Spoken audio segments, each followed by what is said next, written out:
Hola amigos, bienvenidos a mi espacio. Soy David Parcerisa y hoy me encuentro en mi despacho de trabajo. Aquí podéis ver mi ordenador, donde habitualmente pues edito los vídeos y hago todos los trabajos. Bueno, hoy me gustaría compartir con todos vosotros un proceso en el que me encuentro ahora mismo, y es que nuevamente me he sumergido en la interpretación de los textos sumerios, acadios y asirio-babilónicos, porque recordad que hay una auténtica confusión a nivel mundial de las personas que son neófitas en este tema, en esta cuestión, que confunden muchísimo la cultura sumeria con la acadia, y no tiene nada que ver. Por supuesto, hay que recordar que ya en el ocaso de la cultura sumeria fue absorbiendo todos los conocimientos, todos los parámetros, avances que había realizado Sumeria, los absorbió Acadia. Los acadios absorbieron absolutamente todo, incluidas pues todas las mitologías y las epopeyas y todos esos himnos y alabanzas a los dioses sumerios. Antes que nada, quisiera puntualizar que en este proceso en el que me encuentro ahora mismo, que estoy de alguna forma como reformulando, replanteándome de nuevo todas las antiguas escrituras de estas culturas antiguas. Y es un momento muy importante para mí porque pienso que me he dado cuenta de algunos de los errores que he cometido en el pasado. Creo que debemos de ceñirnos muchísimo a lo que dicen los textos de forma literal. Por supuesto que hay un amplio abanico de posibilidades interpretativas. Podemos acogernos a muchas hipótesis y a muchas especulaciones. Pero en el momento en que nos alejamos excesivamente del sentido literal de las palabras de los textos, perdemos la esencia. Y eso es importante, que nos mantengamos firmes a los textos originales. ¿Por qué hago este vídeo hoy contándoos todo esto? Bueno, pues porque ayer mismo pues estaba navegando por internet y pude ver la gran cantidad de locuras y barbaridades que se dicen sobre los Anunnaki. Por supuesto, lo primero de todo es aclarar pues la gran difusión que hizo de todas estas cuestiones el economista Zecharia Sitchin, el economista ruso, que no era lingüista, sin embargo sí tenía unos conocimientos bastante profundos sobre el lenguaje sumerio, acadio y asirio-babilónico, y el hombre pues intentó hacer lo mejor que pudo, pero por supuesto hay que entender que Sitchin fabuló buena parte de todo lo que decía. Casi me atrevería a decir que solamente un 20% de lo que él afirmaba aparecía en los textos. El 80% no estaba ahí. Esto es algo que demostraron muchos académicos, muchos arqueólogos que se le echaron encima ya en su momento. Cuando el hombre daba las charlas, las conferencias, se preguntaban dónde estaban los textos originales en donde se decían esas cosas. Él decía que el Apsu no era el abismo de las aguas, que es el significado literal que tiene, sino que el Apsu era la fuente primordial, decía el hombre. Decía que eran minas de oro y que los Anunnaki extraían minas de oro, pero uno empezaba a buscar las fuentes originales y ahí no aparecía nada de eso. Es más, Sitchin decía que el oro era pues un metal muy preciado porque lo pulverizaban y lo esparcían en partículas en suspensión en la atmósfera de Nibiru, porque parece ser que bueno, pues la capa de ozono estaba perforada y los rayos del sol pues destrozaban el ecosistema de ese planeta, causaba unos daños irreparables. Entonces creaban esa especie de capa protectora con partículas en suspensión.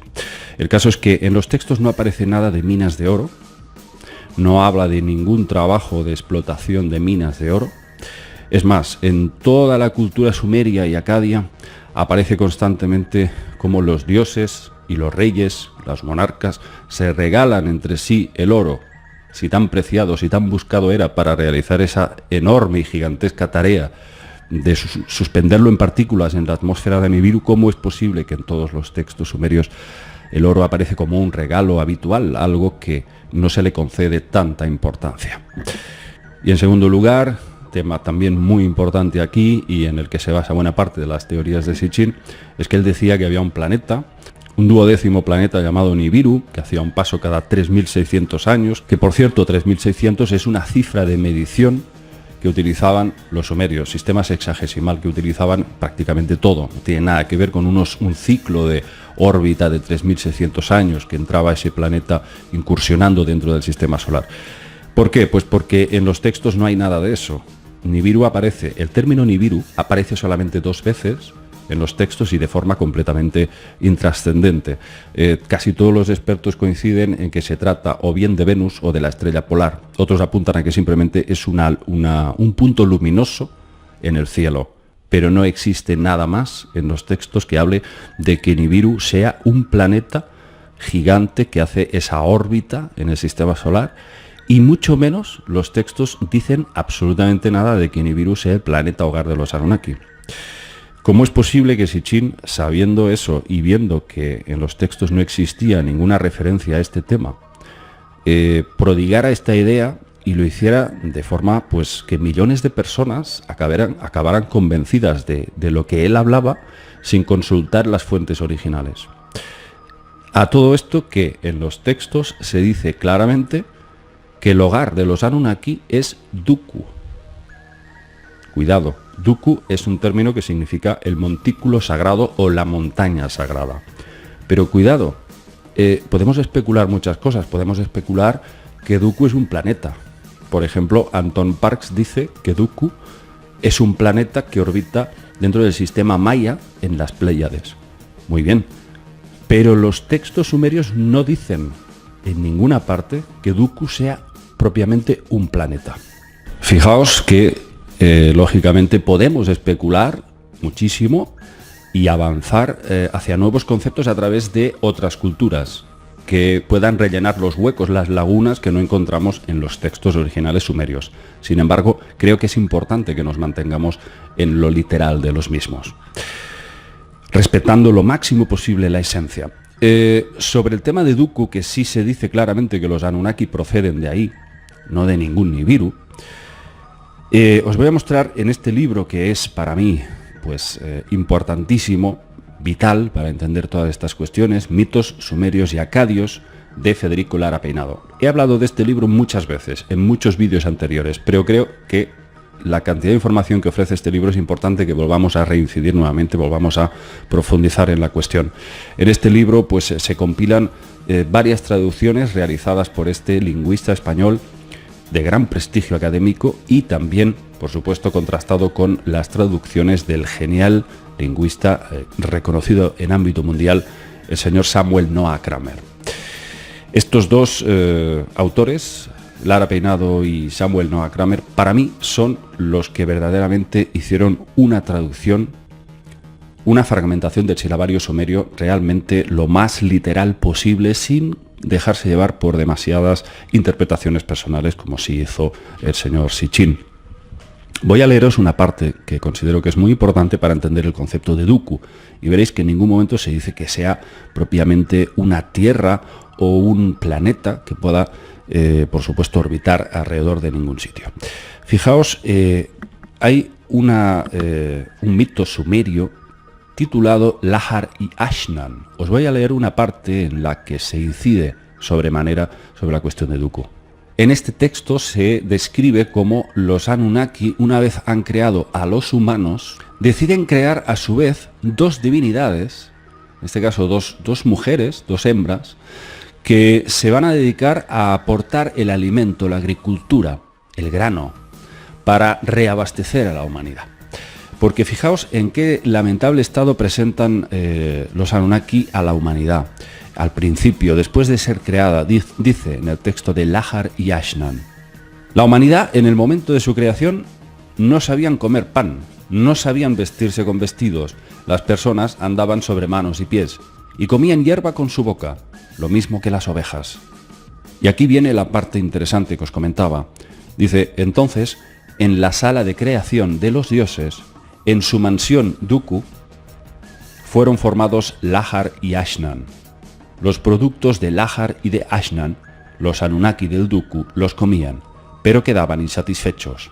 La buena bebida de su aprisco puro beben los Anunnaki del Duku, pero quedaban insatisfechos. Entonces Enki dijo a Enlil, Padre Enlil, a Lahar y Ashnan, que han sido creados en el Duku, hagámosles descender del Duku. Obedeciendo la sagrada orden de Enki y de Enlil, Lahar y Ashnan descendieron del Duku. Y aquí, en este punto de la historia, nos cuentan cómo Lahar y Ashnan, estas dos mujeres, que creo que Ashnan significa la sirvienta amable, la señora del grano, pues descienden a la tierra y ahí les proveen de todas las herramientas para crear la agricultura, la ganadería, todas las formas de, por supuesto, sustentar el alimento, para que la humanidad pueda abastecerse. Como veis, aquí la única cosa que se desprende es que Duku es un lugar que está fuera de la tierra, que está en lo alto.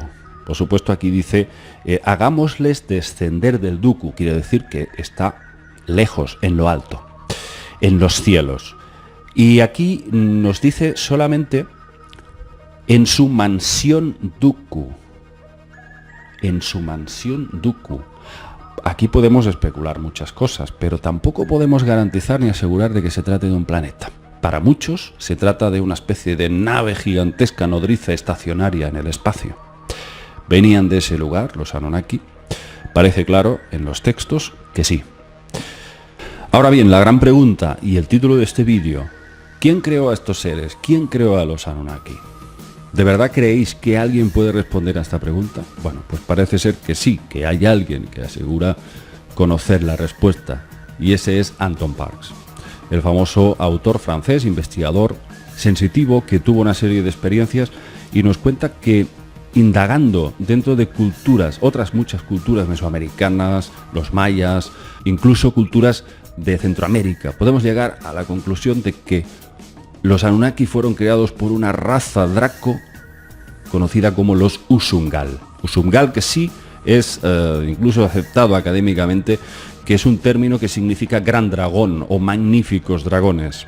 Eso sí es unánime que la traducción es literal. Bueno, en todo caso, lo único que podemos asegurar nosotros, sin dar por hecho que tenga o no razón Anton Parks, es que sí que es verdad que se citan los textos el término Usungal o Usungayu. Usungayu, también existe este término, y que va relacionado siempre con una especie de objetos que flotan en el aire, que vuelan y que parece que dejan una especie de sombra, a su lado. Tal es el volumen o el tamaño que tienen estos objetos cuando pasan.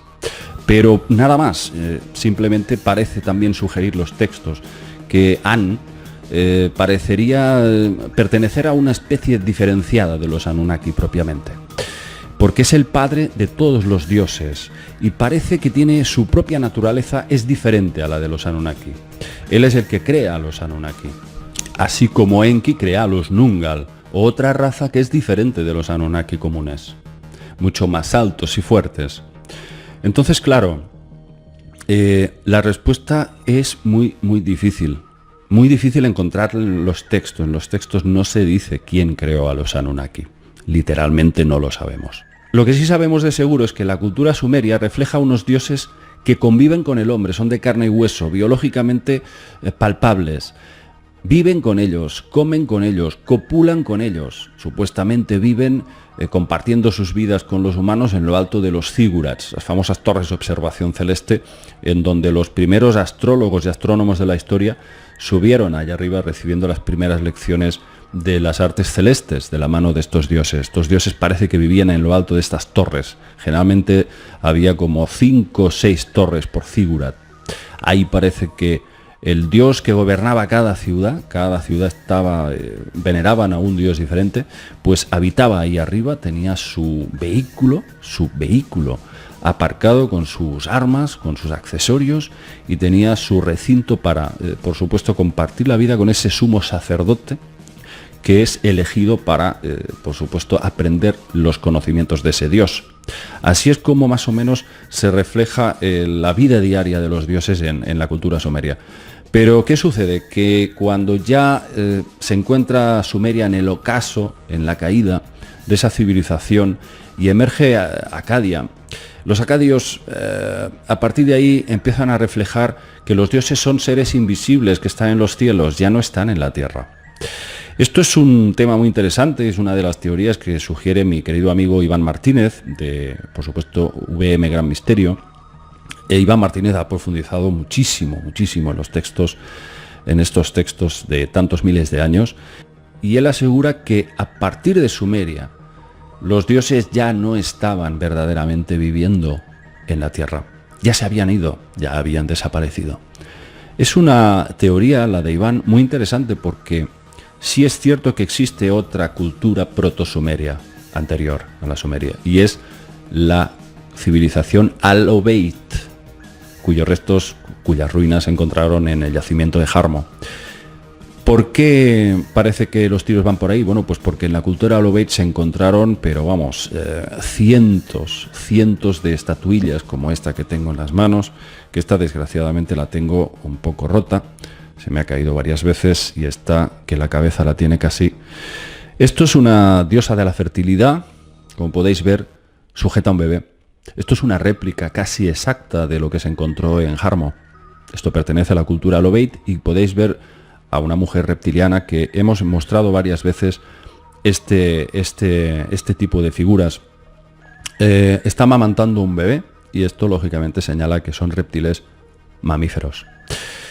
Las cabezas dolicocéfalas, esto nos ha dado muchas pistas, nos ha servido para demostrar que realmente esta es la forma que tenían estos dioses antiguos. Los Anunnaki eran así, eran reptilianos.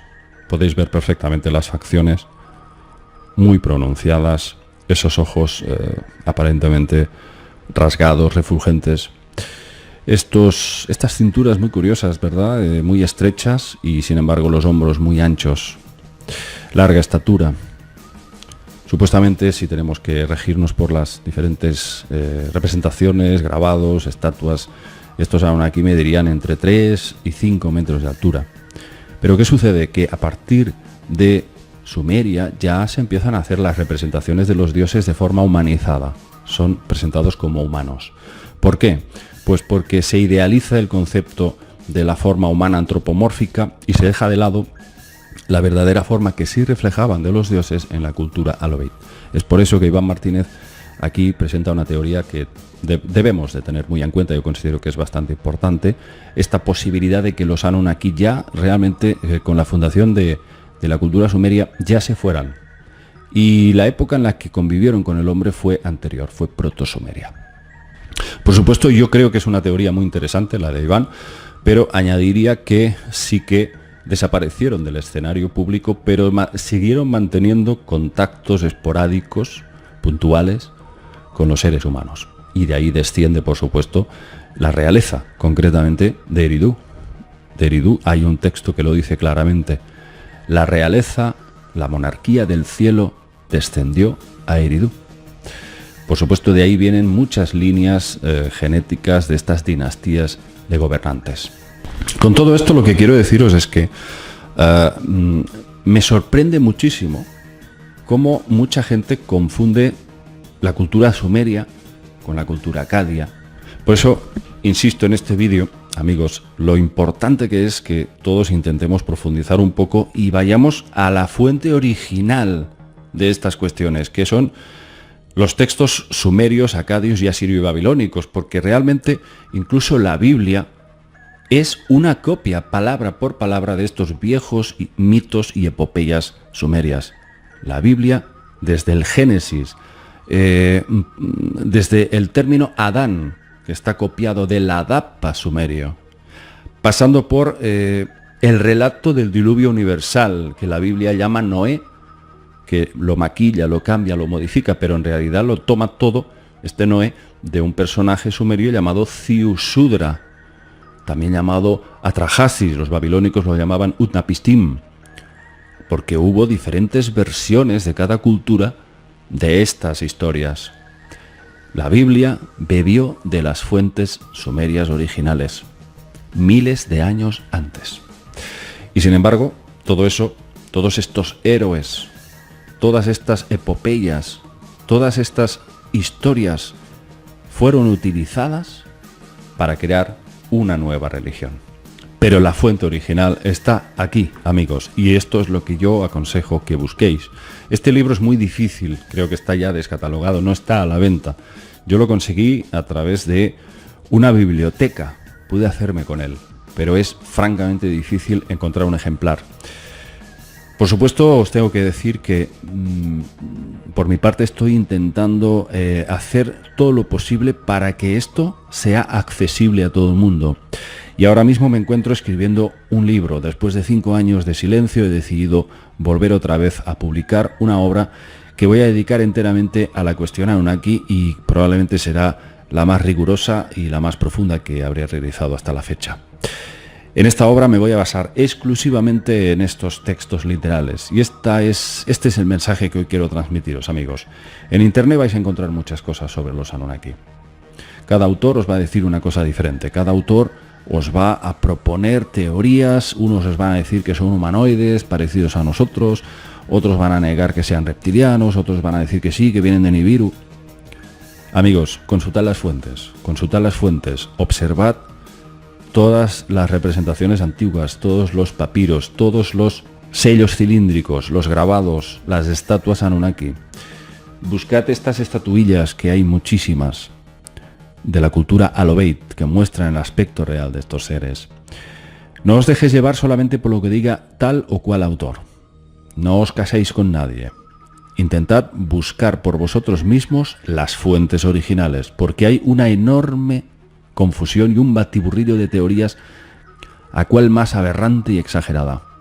Y es importante que no perdamos el norte con todo esto, porque incluso hubo gente que cuando yo e Iván Martínez hicimos público el tema de que Sitchin había mentido, había vendido una historia que no existía en los textos originales, mucha gente, cuando denunciamos que había fabulado todo eso, sobre todo si os acordáis, escribió un libro llamado El libro perdido de Enki, The Lost Book of Enki, un libro muy polémico. ¿Por qué? Pues porque no había absolutamente nada en ningún sitio, en ninguna tablilla que hablara de lo que hablaba ese libro. Y él ahí hacía diálogos larguísimos entre dioses, cosa que no se encontraba en los textos. Cuando yo e Iván denunciamos este hecho, mucha gente empezó a decir: todo el tema de los Anunnaki es una farsa. ¿Pero cómo que es una farsa? Vamos a ver, ¿cómo la gente puede llegar a decir estas cosas o llegar a estas conclusiones? Lo que estamos diciendo es que el autor Sitchin no es un autor fiable porque deformó completamente la objetividad de los textos y fue todo una interpretación propia. Repito, solamente un 20% de todo lo que él decía está reflejado en los textos sumerios. Solo un 20%. Lo básico, pero en lo esencial era una fantasía que solo existía en su imaginación. Con lo cual, es importante que todos sigamos investigando, profundizando y tengamos acceso a todas estas cuestiones, porque libros como este es lo que verdaderamente nos ayudarán a encontrar la verdad de nuestros orígenes. Yo, sinceramente, os recomiendo que ni siquiera os toméis como una verdad absoluta nada de lo que yo os diga, ninguna de mis teorías, ninguna de mis especulaciones. Yo solamente soy uno más de los muchos investigadores en la línea de Iván Martínez o José Luis Camacho. Sinceramente, es importante que todos vosotros profundicéis y lo comprobéis por vosotros mismos. Comprobad por vosotros mismos todas las farsas y mentiras que se han llegado a decir sobre los Anunnaki y quedaos solamente con lo que dicen los textos. Los textos dicen que son unos seres que vienen de las estrellas. Hace aproximadamente, se calcula, unos 400.000 años, aunque las tablillas fueron escritas hace unos 6.000 años, y se cuenta cómo estos seres llegan aquí, se establecen en las costas del Golfo Pérsico y empiezan a edificar ciudades y a fundar la civilización sumeria, presentando muchas veces unos conocimientos matemáticos, de agricultura, de ingeniería muy avanzados para la época, como si esa civilización realmente, literalmente hubiese caído del cielo. Utilizan ya un sistema sexagesimal muy avanzado para calcular los ángulos y las distancias, tienen conocimientos muy avanzados de astrología, de astronomía, presentan lo que parece como una tecnología que no debería de estar ahí. Presentan constantemente unos objetos, unos OOPARs, objetos fuera de lugar, que no deberían estar ahí, y sobre todo nos hablan de las famosas tablas Me, unos extraños dispositivos que pueden incrustarse en el brazo en forma de pulseras o incluso como anillos, y estos objetos que nadie sabe si realmente son como gemas o como trozos de cuarzo, poseen extrañas propiedades y parece que incluso pueden alterar, modificar ciertos aspectos de la realidad. Es todo un universo. Nos hablan también de un inframundo, de un mundo paralelo que está bajo tierra. Nos hablan de la entrada del abismo de las aguas, el Apsu, un lugar también muy misterioso que la cultura sumeria nos decía que el hombre fue moldeado con la arcilla fértil del Apsu. Es curioso. Todo esto podéis descubrirlo indagando vosotros mismos en estos textos originales. No dejéis que nadie se alce y os diga, no, esto es así. Vamos a ver, comprobadlo por vosotros mismos, que aquí están las fuentes. Yo por mi parte voy a hacer todo lo que esté en mi mano para procurar facilitar mucho más el acceso a estos textos originales inalterables que han permanecido durante miles y miles de años.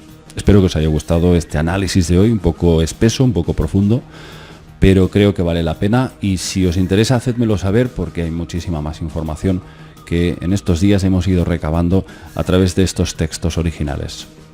Nos vemos y un abrazo para todos. Chao.